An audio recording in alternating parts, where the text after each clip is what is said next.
A year from now, I'll be 1 year older. My kids will be 1 year older, and whether I do anything about it or not, a year is going to pass. That thought has been stuck in my head recently because if I'm sitting in exactly the same place a year from now, having the same problems, making the same excuses, and wishing things were different, that's on me. Not my job, not the economy, not bad luck. That's on me. And that's a difficult thing to admit. I think most people underestimate how quickly a year passes. Think about it. Last year feels like it happened 5 minutes ago, yet somehow 12 months have disappeared. And that's what scares me, not failing. I'm not trying to getting it wrong. Waking up, realizing another year has disappeared while I was waiting for the perfect moment to start. Because here's something I've learned. Most people don't fail because they take action. Most people fail because they wait. They wait until they're ready. They wait until life calms down. They wait until Monday. They wait another year and that disappears. Waiting, it absolutely kills anything. If you just start now with whatever you want to do to make a change, in a year's time, that's a year's worth of progress. Whether it be as far as you want it to be or not, that's still a year's progress that you didn't have previously. And if you use the wait, that's a year's progress you don't have.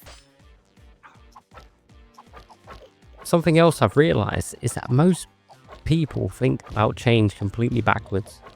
We focus on huge outcomes: lose weight, save money, start a business, build a YouTube channel, get fit, change our lives. The problem is those goals are so big and they become overwhelming, and they also really don't have incremental steps to them. There's no small steps to them, if you understand what I'm saying. Like, they're so broad, you need to narrow it down a little bit.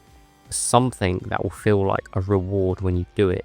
And because they're overwhelming, you don't bother starting. You don't do anything. And doing nothing feels safer than trying and failing. But there's a problem with that. Doing nothing is actually making a choice. You're choosing to stay exactly where you are, and that's a lesson I wish I'd learned years ago. If you don't start, that is a choice. And you're not going to make a difference in what you want to do. That is a choice you have made, and that is progress you have decided to step away from. Whether it be good or bad, it's still progress, it's still experience. The more I've looked into people who improve their lives, the more I've noticed something.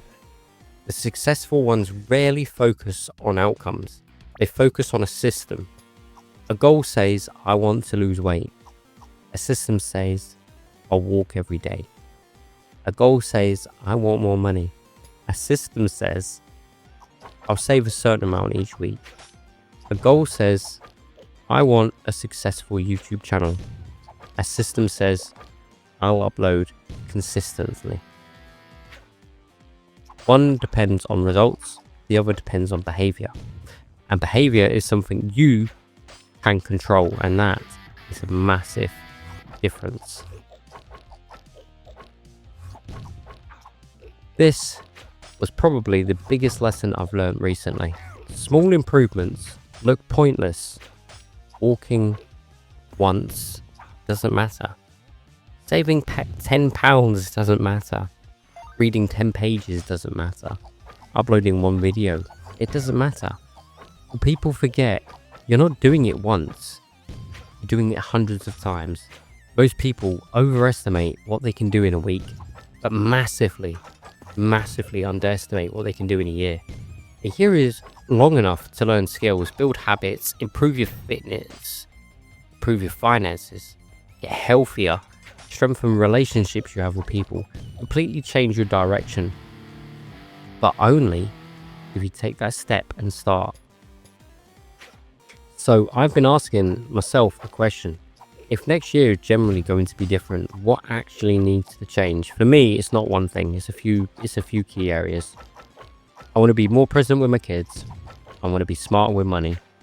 I want to waste less time. I want to build something through this channel. Not because YouTube is magical, because creating something is better than consistently consuming things. And I want to build a community, and we can build together. And most importantly, I want to become someone. I want to become someone the future me would actually be proud of. Not perfect, just better than where I am now. So here's the question that changed how I think about progress. Imagine you meet yourself exactly 1 year from today. What would disappoint you the most? Would it be failing? Or would it be discovering you never really tried? For me, it's definitely the second one. Because failure teaches you something. Doing nothing teaches you nothing. And I think a lot of people already know what they need to do. The hard part isn't knowing, it's starting. Failure is never a real failure. It's part of learning. And you can learn from the failure to then succeed later on. Whether you do the same thing or you change things and adapt from your failures. Failure is part of learning. And that is more important than not starting at all. So that's where I'm at anyway. A year from now, my life has to be different. Not because I expect miracles. Not because I think everything will suddenly fall into place. Because I'm finally accepting responsibility for the direction it's heading. The next 12 months are going to pass no matter what. The question is, will I use them or will I waste them? And honestly, that's the same question every one of us is facing, because future you is being built by what you do today. Not tomorrow, not next month, today. So do you want to build a future that you want changes? Do you want to look back in a year's time and say, either yes, I did this and it worked, or yes, at least I tried? Because that means more than not trying. And that is a lesson learned. Anyway, I'll see you guys in the next video. Please, if you have not already, please look back on my previous videos and like and subscribe to the channel. We are on a nice bit of momentum. I'm enjoying it. Thank you all to my new subscribers. And I'll see you guys in the next video. Bye-bye.